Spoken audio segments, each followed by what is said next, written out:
रत्नागिरी जिल्ह्यातील गुहागर तालुक्यात पिंपर येथील उतारात ब्लॅक टायगरचे प्रथमच दर्शन झाले।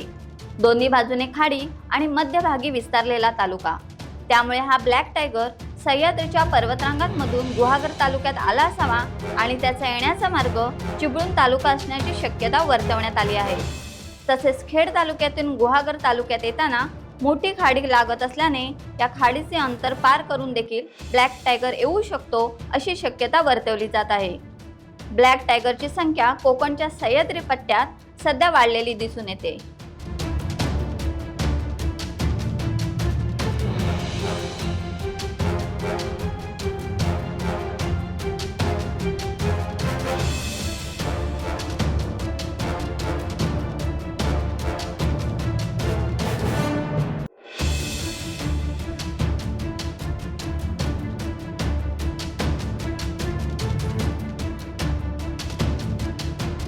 टाइम्स डिजिटलला लाईक करा, शेअर करा, सबस्क्राईब करा आणि बेल आयकॉन दाबायला विसरू नका।